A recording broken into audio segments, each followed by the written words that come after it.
नमस्कार दोस्तों, आप सभी लोगों का आपके अपने YouTube चैनल ऑर्गेनिक फार्मिंग पे हार्दिक स्वागत करते हैं।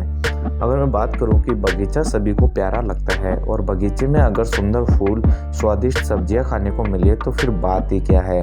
आजकल कीटनाशकों का इतना प्रयोग हो रहा है कि हमारी जो सब्जियां आ रही है उन सब में कीटनाशकों की अतिरिक्त मात्रा हो गई है और वह प्रदूषित हो गई है।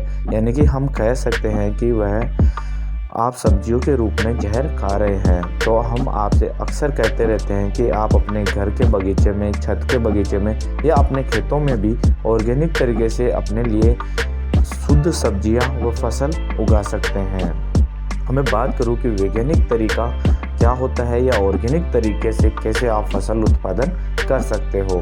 तो अगर मैं बात करूं ऑर्गेनिक तरीके से, तो ऑर्गेनिक की मुख्य बात आते ही अपने दिमाग में आते हैं कि जैविक खादें। तो जैविक खाद के अंतर्गत ये मुख्य रूप से यूज़ होता है, वो होता है गोबर की खादें। आप लोगों को पता ही होगा कि प्राचीन युग से ही खाद का प्रयोग पौधे फसल उत्पादन में महत्वपूर्ण स्थान रखता है। इसके साथ ही खाद का पौधे पर, फसल पर उत्पादन में महत्वपूर्ण स्थान होता है। इसके अलावा अपन बात करें कि खाद क्या होती है, तो इसका अपन ने सेपरेट वीडियो बना रखा है। लेकिन आज मैं बात करूंगा कि खाद कैसे अपने सॉइल के अंतर्गत या मिट्टी में काम करती है और कैसे अपने लिए यूजफुल होती है। तो चलिए स्टार्ट करते हैं।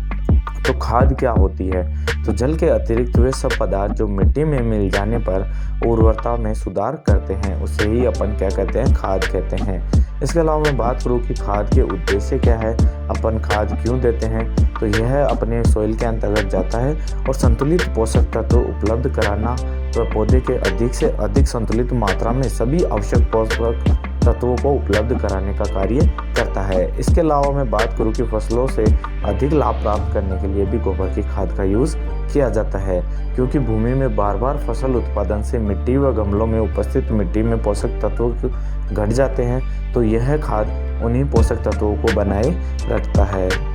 इसके अलावा मैं बात करूं कि अतः धीरे धीरे गमले व भूमि में अधिक उपज देने वाली फसलों की प्रजातियां उगाने से मुख्य पोषक तत्व जैसे कि नाइट्रोजन, फास्फोरस, पोटास आदि गमलों व मिट्टी में मिलाए जाते हैं, ताकि अपने को अधिक से अधिक उत्पादन प्राप्त हो सके। अब बात करते हैं कि गोबर की खाद की संरचना क्या होती है, या उसकी रासायनिक संरचना या उसका संगठन कैसा होता है। तो बात करूँ कि पशुओं के ताजे गोबर में रासायनिक संरचना जानने के लिए अपन गोबर को दो रूप में बांटते हैं, एक तो ठोस रूप और एक द्रव्य रूप। अगर मैं बात करूं कि बाहरी ठोस रूप की, तो दृष्टिकोण से लगभग 75% ठोस भाग पाया जाता है और सारा फास्फोरस ठोस भाग में ही होता है। अतः नाइट्रोजन व पोटास ठोस व द्रव दोनों में आधे आधे रूप में पाया जाता है। इसके अलावा बात करूँ गोबर की खाद की संरचना अस्थिर होती है, किंतु इसमें आवश्यक पोषक तत्वों का मिश्रण निम्न प्रकार होता है, जैसे कि नाइट्रोजन 0.5 से 0.6% पाया जाता है। फास्फोरस की बात करूँ तो 0.25 से 0.3% पाया जाता है। इसके अलावा पोटास की बात करें तो 0.5 से 0.6% तक आपका पोटास पाया जाता है। गोबर की खाद में उपस्थित 50% नाइट्रोजन, 20% फास्फोरस, पोटेशियम पौधे को शीघ्र प्राप्त हो जाता है। इसके अतिरिक्त गोबर की खाद में सभी पोषक तत्व जैसे कि कैल्शियम, मैग्नीशियम, गंधक, लोहा, मैंगनीज, तांबा, जस्ता आदि भी सूक्ष्म पोषक तत्व पाए जाते हैं, जो कि हमारी फसल के लिए काफ़ी बेनिफिशियल होते हैं। गोबर की खाद का गमलों व भूमि पर लाभदायक प्रभाव। तो मैं प्रभाव की बात करूँ तो यह आपकी भूमि के अंतर्गत मिट्टी की भौतिक दशा को सुधारता है। इसके अलावा मिट्टी के अंतर्गत वायु संचार को बढ़ाता है और मिट्टी की जल धारण क्षमता या जल सोखने की क्षमता को भी इंक्रीज करता है। इसके साथ साथ ही यह आपके पौधे की जड़ों का अच्छे से विकास करता है और मिट्टी के कण जो दूर दूर होते हैं उनको चिपकाने का काम करता है, जिससे कि आपकी मिट्टी में कटाव की समस्या का भी राहत मिलती है। इसके अलावा मैं बात करूं कि इसके रासायनिक गुणों की, कि आपके जो मिट्टी के अंतर्गत रासायनिक गुणों को कैसे गोबर की खाद प्रभाव डालती है। तो इसके अंतर्गत मिट्टी की क्षार विनिमय क्षमता को यह बढ़ाता है। इसके साथ ही पौधे को पोषक तत्व अधिक मात्रा में उपलब्ध करवाता है और मिट्टी में कार्बनिक पदार्थों की मात्रा को बढ़ाने का कार्य आपका गोबर की खाद करती है। इसके अलावा मैं बात करूँ कि मिट्टी में पाए जाने वाले अनुपलब्ध पोषक तत्व जो कि आपको पौधे को उपलब्ध नहीं हो पाते, उनको उपलब्ध पोषक तत्वों की उपलब्धता में इंक्रीज करता है या उसको बढ़ाता है, ताकि पौधे आसानी से अपटेक कर सके या उसे ले सके। इसके अलावा मैं बात करूँ कि पोटेशियम व फॉस्फोरस सुपाच्य सरल यौगिकों में आ जाते हैं, जो पौधे की कैल्शियम, मैग्नीशियम, मैंगनीज सूक्ष्म पोषक तत्वों की उपलब्धता को भी बढ़ाने का कार्य करता है। इसके अलावा कार्बनिक पदार्थों के विच्छेदन से कार्बन डाइऑक्साइड मिलती है, जो अनेक घुलनशील कार्बोनेट व बाइकार्बोनेट बनाने का कार्य करता है।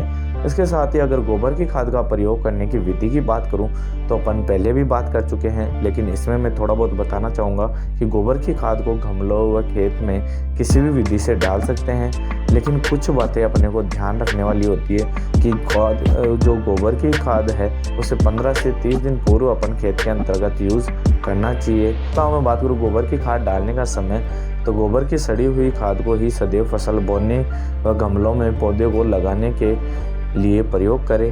फसलों में बुआई से पूर्व खेतों की तैयारी के समय ही या गमलों में मिट्टी भरते समय ही अच्छी तरीके से गोबर की खाद मिलाकर डाल देनी चाहिए और उसके बाद में ही पौधे रोपण करना चाहिए। यह सामान्य कार्य आप 1 सप्ताह पूर्व या 15 दिन पूर्व भी कर सकते हैं। इसके अलावा मैं बात करूं कि भारी चिकनी मिट्टी में ताज़ा गोबर की खाद बुआई से काफ़ी समय पूर्व प्रयोग करना अच्छा रहता है, क्योंकि अगर ताज़ा गोबर की खाद होती है उसमें दीमक लगने की समस्या काफ़ी पाई जाती है, तो अच्छे से डिकम्पोज हुआ या सड़ा गला खाद ही यूज़ करना चाहिए। अगर आप अच्छे से विच्छेदित खाद का अगर मिट्टी में यूज़ करते हो तो उससे वायु संचार बढ़ता है, जल धारण क्षमता में भी सुधार आते हैं। हालांकि रेतीली मिट्टी व पर्वतीय मिट्टियों में वर्षाकालीन समय में छोड़कर आप हमेशा यूज़ कर सकते हो। अगर मैं बात करूँ गोबर की खाद की मात्रा, तो आपको कितनी मात्रा यूज़ करनी है, तो गोबर की खाद की खेत में मोटी परत की अपेक्षा आप पतली परत में डालें, यह सदैव अच्छा रहता है। और लंबे समय की फसल में समय समय पर खाद की थोड़ी थोड़ी मात्रा देनी चाहिए। बार बार खाद देने से उससे और भी अधिक लाभ प्राप्त होता है। सभी फसलों में लगभग 20 से 25 टन प्रति हेक्टेयर गोबर की खाद दी जाती है। इसके अलावा मैं बात करूँ सब्जियों में, तो सब्जियों के खेत में 50 से 100 टन प्रति हेक्टेयर व गमलों में साइज व मिट्टी के अनुसार 200 से 600 ग्राम, बड़े गमलों में 1 kg और 1 से 1.5 kg तक प्रति गमला साल में 2 या 3 बार डालना चाहिए। तो आई होप फ्रेंड्स आप लोगों को ये वीडियो पसंद आया हो तो लाइक करें और शेयर करना ना भूलें। Thank you friends.